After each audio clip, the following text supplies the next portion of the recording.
Student, Bangladesh medical, Lubana medical, Ibn Sina medical, Mansur Ali. 250+ student নাকি মারা গেছে। সময় আমরা হচ্ছে একটা সময় আমাদের ক্লাস শেষ হয়েছে, এরপরে 1:10-15 দিকে আর কি এই জিনিসটা হয়েছে। কি হয়েছিল সেই সময়টাতে? আমরা হচ্ছে সুফিয়া হোস্টেলে আর কি, ওই হোস্টেলের উপর দিয়ে হচ্ছে প্লেনটা হচ্ছে কি করলো না, আমরা ডাইনিংয়ে ছিলাম, আমরা ডাইনিংয়ে খাইতেছিলাম, তারপর হুট করে একটা বিকট আওয়াজ আসছিল। আওয়াজ আসার পরে ডাইনিংয়ের থেকে সবাই নিচে নামছিল। নিচে নামার পরে সবাই দেখতেছিল যে একটা বিল্ডিংয়ে হচ্ছে হায়দার আলীর পাশে আর প্রিপারেটরি ইংলিশ ভার্সনে হচ্ছে আগুন ধরছিল। তো এটা জ্বলতেছিল, সবাই এটা দেখে ওইদিকে যাইতেছিল। পরে হচ্ছে আর্মিরা জাস্ট আমাদের বলছে যে তোমরা ক্যাম্পাসের বাইরে যাও। এরপর আমরা ক্যাম্পাসের বাইরে আসি। এখন আর ক্যাম্পাসের ভিতরে খবর আমরা জানতেছি না। এমনিতে শুনছি যে 250+ স্টুডেন্ট নাকি মারা গেছে। 5-এ পড়ে।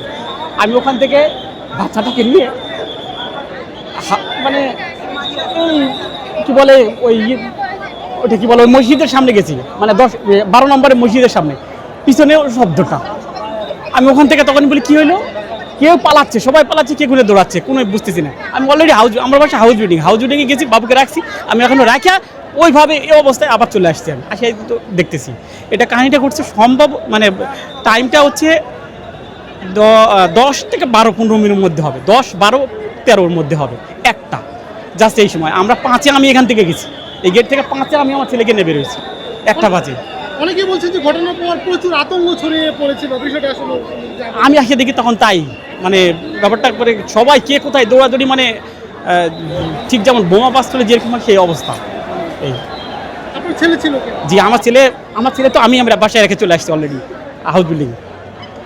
তারপরে এই ঘটনা জি, আমি আবার ফিরে আসছি এখন পর্যন্ত, এই আসে দেখতেছি ওর ওদেরকে খুঁজতেছি।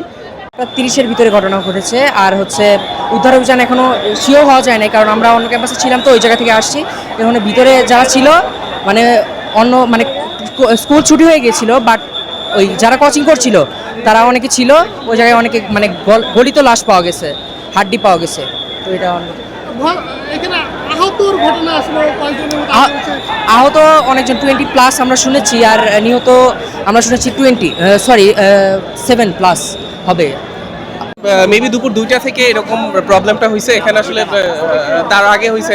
তো এইটা আপনার প্লেন ডিস্ট্রয় হওয়ার পর থেকেই এখানে আইন শৃঙ্খলা বাহিনী যারা আছে, তারপরে হচ্ছে আপনার ফায়ার সার্ভিসের কর্মী যারা আছে, এবং এখানে যারা স্টুডেন্ট যারা আছে তারা অনেক ভালো কাজ করতেছে। উদ্ধার কাজ অনেক সুষ্ঠুভাবে পরিচালনা হচ্ছে এখানে। তারপরে হচ্ছে প্রথমে যখন এটা হয়েছে আপনার হচ্ছে এটা মেবি 8 বা 9-এ বিল্ডিংটার উপরে প্লেনটা ডিস্ট্রয় হয়েছে। তো তারপর থেকে এখানে যারা আছে সবাই, আমজনতা যারা আছে তারা সবাই এখানে হেল্প করতেছে। এখন পর্যন্ত যারা ছিল ম্যাক্সিমাম সবাইকে হসপিটালে নেওয়া হয়েছে, আর বাকি যারা আছে তাদের উদ্ধার কাজ চলতেছে এখন পর্যন্ত। এখনো নিহত হতাহতের ঘটনা আসলে কত দেখেছে? হ্যাঁ, নিহত মোটামুটি আমরা যখন দেখছিলাম তখন প্রায় 10+ হবে। এটা হয়তো বা আরও অনেক